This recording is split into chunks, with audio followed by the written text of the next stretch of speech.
Selamat datang kembali di pembahasan mendalam kita. Kali ini nih, kita mau gali pertanyaan yang fundamental banget. Pikiran kita ini apa cuma hasil kerja otak aja? Kayak ya udah mesin biologis gitu. Atau jangan-jangan ada sesuatu yang lebih. Betul, Anda sudah berbagi materi menarik ya dari buku The Immortal Mind. Ini ditulis bareng loh sama ahli bedah saraf dan jurnalis. Menarik kombinasinya. Iya, ahli bedah sarafnya ini awalnya ateis. Yakin 100% pikiran, ya otak, nggak ada lain. Tapi terus pengalamannya sendiri ya, ribuan kali operasi otak, lebih dari 7.000 katanya, ditambah lagi kejadian personal yang lumayan mengguncang. Soal kemungkinan autisme putranya, terus ada momen spiritual gitu di kapel. Nah, itu semua bikin dia jadi ragu sama keyakinan lamanya. Dia mulai ngerasa kayaknya ada bukti-bukti penting nih yang seringkali gimana ya diabaikan gitu aja sama sains arus utama. Yang bikin penasaran kan, gimana pengalaman langsung, apalagi yang ekstrim di bidang neurologi, itu bisa memaksa kita mempertanyakan asumsi paling dasar. Iya banget. Buku ini isinya yaitu studi kasus, argumen, campur aduk neurosains sama filsafat yang benar-benar menantang pandangan bahwa pikiran itu ya cuma materi, cuma aktivitas otak. Oke, misi kita hari ini berarti kita coba sarikan intisari paling penting dari sumber ini, buat Anda semua yang dengerin. Sip. Oke, kita mulai dari yang agak membingungkan mungkin ya. Gimana kalau otak Anda secara fisik nih dibelah dua? Dibelah dua. Iya, ada operasi namanya corpus callosotomy. Itu jalur komunikasi utama antara otak kiri dan kanan diputus. Biasanya sih buat ngobatin epilepsi yang parah banget. Oke, terus? Nah, pertanyaannya, pikirannya jadi ikut kebelah dua nggak? Jadi ada dua aku gitu. Anehnya, enggak. Penelitian, termasuk ke pasien penulis buku ini, namanya Sam, nunjukin meskipun otaknya secara fisik kepisah, kesadaran sama rasa dirinya itu tetap utuh dalam kehidupan sehari-hari. Dia tetap ngerasa sebagai satu orang. Oh gitu, kok bisa ya? Ya, itu dia. Memang sih kalau dites di lab pakai cara khusus, kayak yang Roger Sperry lakukan, yang menang Nobel itu, bisa kelihatan fungsi spesifik tiap belahan. Tapi itu justru malah menggarisbawahi betapa menyatunya pikiran di kondisi normal, di luar lab. Malah ada orang yang lahir tanpa corpus callosum, itu jembatan penghubungnya, dan hidupnya normal aja. Ada juga riset Justin Sargent, nunjukin pasien split brain ini bisa ngegabungin info visual yang dilihat terpisah oleh tiap belahan otak. Wah, ini aneh beneran. Kan? Kalau otak itu satu-satunya sumber pikiran, kok bisa pikiran tetap nyatu pas otaknya kepisah gitu? Ini pertanyaan besar. Nah, nyambung nih, ada lagi yang menarik banget dari ahli bedah saraf legendaris Wilder Penfield. Dia sering operasi pasien epilepsi pas mereka sadar. Oh iya, saya pernah dengar soal ini. Kedengerannya ngeri ya, tapi otak kan nggak punya sensor sakit. Jadi dia bisa memetakan area otak pakai stimulasi listrik kecil sebelum mengangkat bagian yang rusak. Tujuannya buat itu ya? Iya. Dan dia bisa tuh memicu macam-macam, gerakan otot, sensasi aneh, emosi, bahkan ingatan detail banget. Ada pasien yang tiba-tiba dengar lagi suara ketawa bareng sepupunya, pas otaknya disentuh di titik tertentu. Wow, sampai sedetil itu? Iya, tapi coba tebak, apa yang Penfield sama sekali nggak pernah bisa picu pakai listriknya itu? Apa ya? Perasaan cinta? Atau... Bukan. Dia menemukan dia nggak pernah bisa nyalain kemampuan berpikir abstrak. berpikir abstrak? Maksudnya gimana tuh? Ya, kemampuan nalar, paham konsep universal kayak keadilan, definisi segitiga, dan yang paling penting, kehendak bebas, kemauan vita. Oh, oke.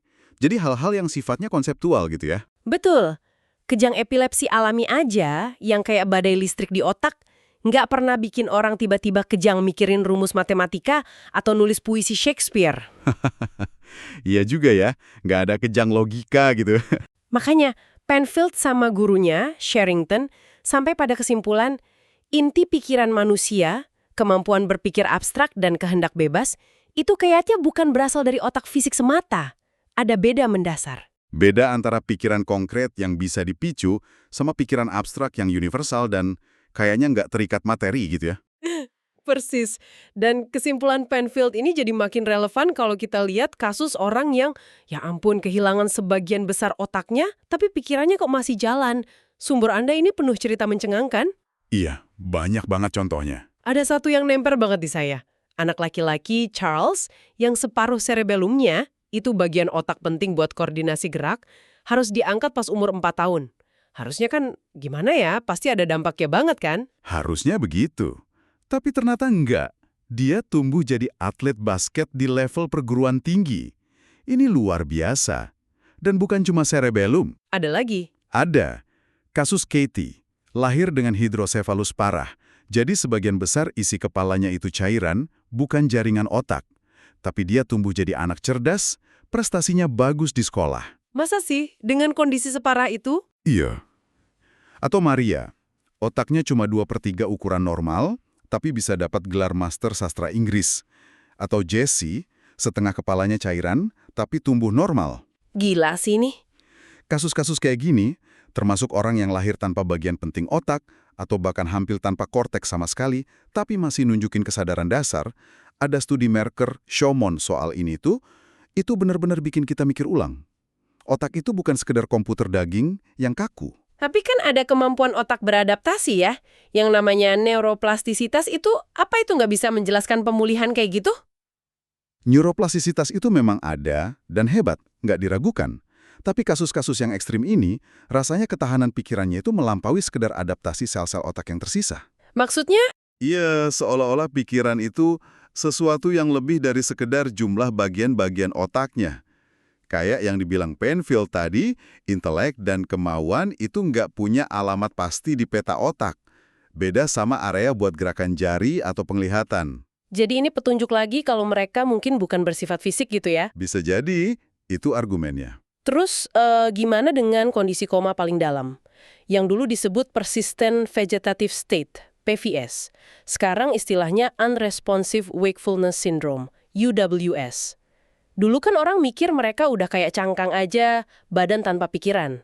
Nah, ini juga menarik banget.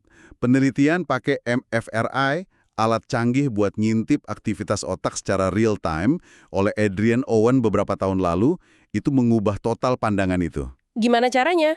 Owen minta pasien UWS buat ngebayangin main tenis, atau ngebayangin jalan-jalan di rumah mereka. Terus hasilnya? Mengejutkan. Otak mereka nunjukin pola aktivitas yang sama persis kayak orang sehat yang disuruh ngebayangin hal yang sama. Wah, beneran? Iya. Dan aktivitas ini hilang kalau instruksinya ngaco. Artinya mereka beneran paham instruksinya. Nggak cuma reaksi acak. Luar biasa. Bahkan, beberapa pasien kayak Scott Routley itu bisa jawab ya atau tidak pakai aktivitas otak ini. Tinggal suruh bayangin tenis untuk ya, bayangin jalan di rumah untuk tidak. Gila.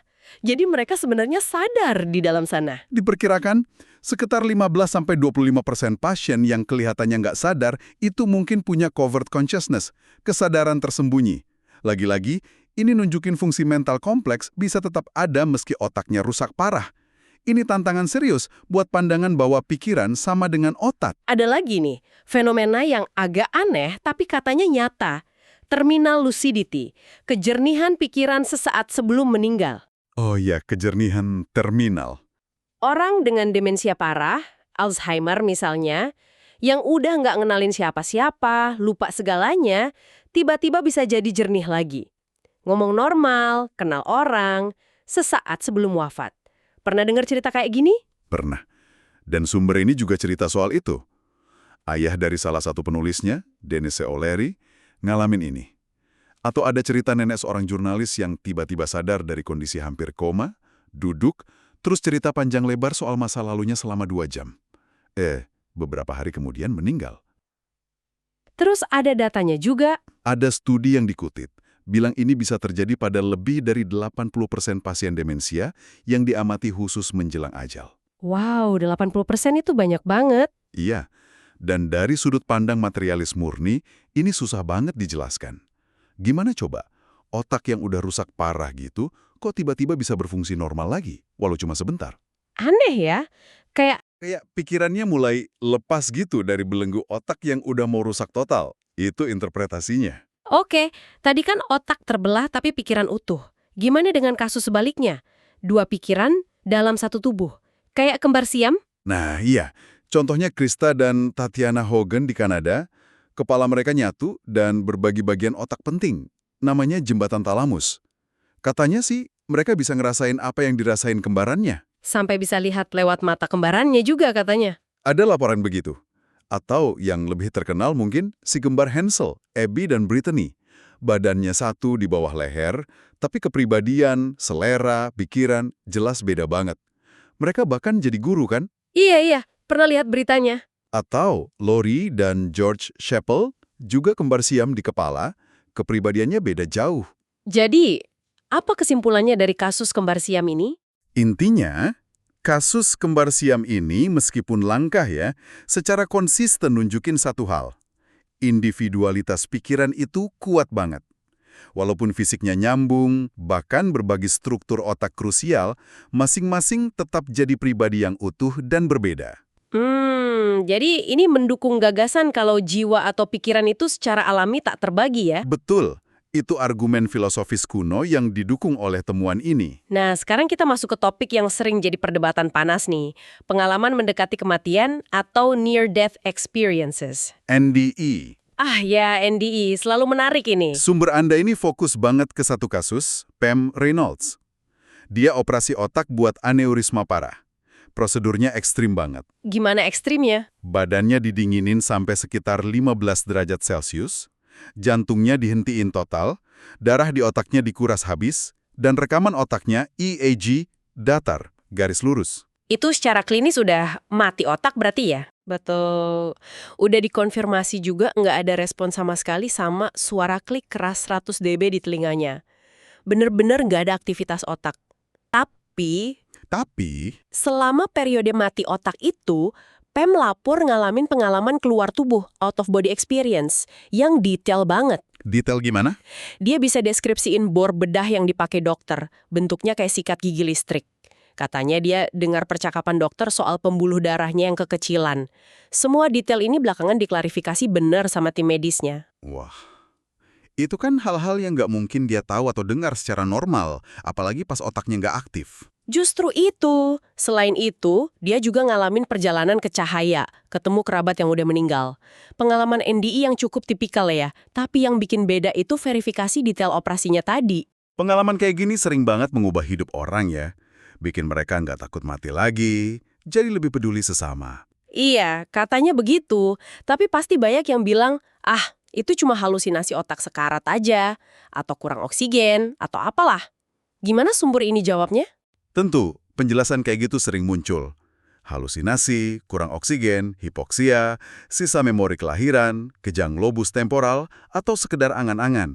Tapi sumber ini bilang semua penjelasan itu nggak pas sama detail laporannya. Kenapa nggak pas? Misalnya hipoksia, itu biasanya bikin orang bingung, bukan ngalamin pengalaman yang jernih dan terstruktur kayak NDE. Kejang lobus temporal juga fenomenanya beda. Dan NDE justru terjadi pas otak nggak aktif, bukan pas lagi kejang. Terutama soal persepsi veridikal tadi, kemampuan melihat atau mendengar hal nyata yang seharusnya nggak bisa diakses, apalagi pas otak secara objektif nggak berfungsi. Itu poin kunci yang paling sulit dijelaskan kalau kita anggap pikiran cuma produk otak yang lagi error. Oke, jadi kalau kita tarik benang merah dari semua ini, otak terbelah, pikiran utuh, pikiran jalan terus meski otak rusak, kesadaran di balik koma, kejernihan terminal, individualitas kembar siam, sampai NDE dengan persepsi veridikal, semua ini dipakai sebagai barang bukti oleh sumber ini untuk mendukung gagasan kalau pikiran atau jiwa itu apa? Kalau pikiran atau jiwa itu ada, bersifat imaterial artinya bukan fisik, tak terbagi, dan karena imaterial, dia berpotensi abadi. Imaterial, tak terbagi, abadi. Berat nih. Intinya, aspek kunci pikiran kita, kayak kemampuan mikir abstrak, intelek, dan kehendak bebas kemauan, itu nggak punya lokasi fisik di otak. Nggak bisa dibelah, nggak bisa distimulasi listrik kayak ingatan-ingatan Penfield tadi. Iya. Dan bisa tetap jalan meski otak rusak parah atau bahkan nggak aktif sama sekali, kayak di kasus koma atau NDE. Nah, kalau sesuatu itu imaterial, ya logikanya dia nggak bisa rusak atau mati kayak benda fisik. Masuk akal juga alurnya. Makanya ada potensi keabadian. Ini juga nyambung ke fenomena sehari-hari kayak efek placebo gimana keyakinan pikiran bisa nyembuhin badan, atau efek positif meditasi ke tubuh yang udah banyak diteliti. Pikiran bisa ngaruh ke materi. Ini nyerempet ke soal kehendak bebas juga ya jadinya. Kan banyak ilmuwan saraf sekarang, kayak Sapolsky misalnya, bilang itu cuma ilusi. kita ini cuma robot biologi aja, ditentukan otak kita. Betul. Dan sumber ini melawan pandangan itu. Ada beberapa argumen. Pertama, argumen logis. Kalau ada yang bilang kehendak bebas itu nggak ada, klaimnya itu jadi aneh. Aneh gimana? Ya, kalau memang nggak ada kehendak bebas, berarti dia bilang begitu bukan karena dia yakin argumennya benar berdasarkan penalaran bebas, tapi karena otaknya memaksa dia bilang begitu, determinisme biologis. Jadi argumennya sendiri nggak punya dasar rasional yang kuat, kayak menyangkal dirinya sendiri gitu. Oh, oke. Paham maksudnya. Terus ada lagi? Ada juga dukungan dari neuroscience, eksperimen Benjamin Libet yang terkenal itu, meskipun awalnya sering dipakai buat menyangkal kehendak bebas, interpretasi lanjutnya nunjukin kita mungkin nggak sadar pas niat awal muncul di otak, tapi kita punya sepersekian detik kemampuan sadar untuk membatalkan tindakan itu, semacam hak veto atau free won't. Jadi kita nggak bebas memulai, tapi bebas menghentikan. Kira-kira gitu interpretasinya. Ditambah lagi temuan Penfield tadi, nggak ada tombol kehendak di otak. Riset terbaru juga nunjukin kalau untuk keputusan penting, aktivitas otak itu terjadi bersamaan dengan kesadaran kita akan keputusan itu, bukan mendahuluinya jauh-jauh hari kayak di eksperimen Libet awal untuk gerakan simpel. Jadi sumber ini berpendapat kehendak bebas itu nyata ya? Bagian dari jiwa imaterial kita. Iya, itu argumennya, sejalan sama pandangan filsafat klasik kayak Aquinas, bahwa kehendak itu kekuatan spiritual. Oke. Pertanyaan berikutnya yang relevan banget sama zaman sekarang. Kalau gitu, bisa nggak sih komputer atau AI jadi sadar kayak manusia? Kan sempat heboh tuh engineer Google ngaku chatbot Lambda-nya jadi sadar. Nah, ini pertanyaan bagus. Menurut sumber ini, jawabannya nggak mungkin. Kenapa nggak mungkin? Kan AI makin canggih. Secanggih apapun, AI itu pada dasarnya cuma jago ngitung, memproses simbol angka 1 dan 0, pakai algoritma yang super kompleks. Dia nggak punya pemahaman asli. Dia bisa nulis esai soal cinta, tapi dia nggak ngerti apa itu cinta. Dia cuma merangkai kata berdasarkan pola data yang dia pelajari. Tapi dan kelihatannya kayak ngerti. Kelihatannya iya, tapi coba tes pakai hal yang nggak ada di data latihannya atau yang butuh akal sehat. Seringkali gagal. Dia nggak punya kreativitas sejati, nggak punya intensionalitas. Intensionalitas? Apalagi tuh? Intensionalitas itu keterarahan pikiran. Pikiran manusia itu selalu tentang sesuatu.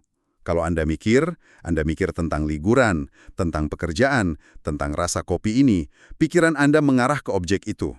Komputer, dia cuma proses data. Dia nggak mikir tentang esai yang lagi Anda ketik, dia cuma jalanin program. Jadi karena nggak punya pemahaman dan intensionalitas ini, Dan karena kesadaran manusia, menurut argumen ini, punya komponen spiritual atau imaterial yang nggak bisa direkayasa secara fisik atau komputasional, ya replikasi kesadaran manusia dalam silikon itu nggak mungkin terjadi. wow, ini pembahasannya dalam banget ya. Jadi kalau kita ikutin alur pemikiran sumber ini, apa artinya semua ini buat kita? Buat Anda yang lagi dengerin, kalau pikiran kita lebih dari otak, kalau ada bagian diri kita yang imaterial dan mungkin abadi, terus kenapa? Apa gunanya tahu ini? Implikasinya, menurut sumber ini, gede banget. Bisa mengubah cara kita lihat segalanya. Misalnya, pernikahan dan keluarga. Bukan cuma kontrak sosial atau biologis, tapi mungkin ada dimensi penyatuan spiritual. Terus soal moralitas. Nah, itu juga. Kalau kita punya kehendak bebas yang nyata, berarti kita punya tanggung jawab moral atas pilihan kita. Nggak bisa nyalahin otak saya yang bikin saya begitu sepenuhnya. Martabat manusia juga jadi beda ya ngelihatnya. Betul. Martabat setiap manusia jadi nggak tergantung kondisi fisik, usia, atau kemampuan kognitifnya. Penyandang disabilitas, lansia, bahkan janin, semua punya martabat yang sama karena punya jiwa atau potensi pikiran imaterial itu. Nggak peduli ras atau gender. Bahkan sampai ke hak asasi manusia. Ya, sumber ini berpendapat, hak asasi manusia itu dasarnya bukan pemberian negara, tapi melekat karena kita diciptakan dengan jiwa rasional itu. Sesuatu yang lebih tinggi dari negara. Bahkan arah sains sendiri mungkin perlu dievaluasi ulang, perlu mengakui adanya bukti jiwa dan batas-batas penjelasan materialis murni. Jadi intinya sih, ini ngajak kita mikir ulang, siapa kita sebenarnya? Apa makna hidup ini kalau ternyata ada dimensi yang lebih dari sekedar fisik yang kelihatan ini? Persis, mengundang refleksi mendalam. Perjalanan pemikiran yang luar biasa ya dari materi yang Anda bagikan ini, mulai dari ruang operasi, kasus-kasus aneh, sampai ke batas kesadaran, bukti-bukti ini benar-benar menantang pandangan umum bahwa kita hanyalah mesin biologis. Iya, sumber ini menyajikan argumen yang kuat dari berbagai sudut pandang, neuroscience, filsafat, pengalaman klinis, bahwa pikiran manusia itu punya dimensi yang melampaui otak fisik. Oke. Nah, pertanyaan penutupnya mungkin untuk Anda renungkan sendiri di rumah. Kalau memang benar ada bagian dari diri Anda yang imaterial, tak terbagi, dan mungkin abadi, gimana cara pandang itu mengubah nilai setiap momen, setiap interaksi, setiap pilihan Anda hari ini? Pertanyaan bagus. Prioritas apa yang mungkin jadi beda kalau perspektif kita nggak cuma sebatas dunia fisik yang sementara ini aja? Apa yang jadi lebih penting? Itu dia, pertanyaan buat kita semua renungkan. Terima kasih sudah menyimak kajian mendalam kita kali ini. Terima kasih. Sampai jumpa di penjelajahan berikutnya.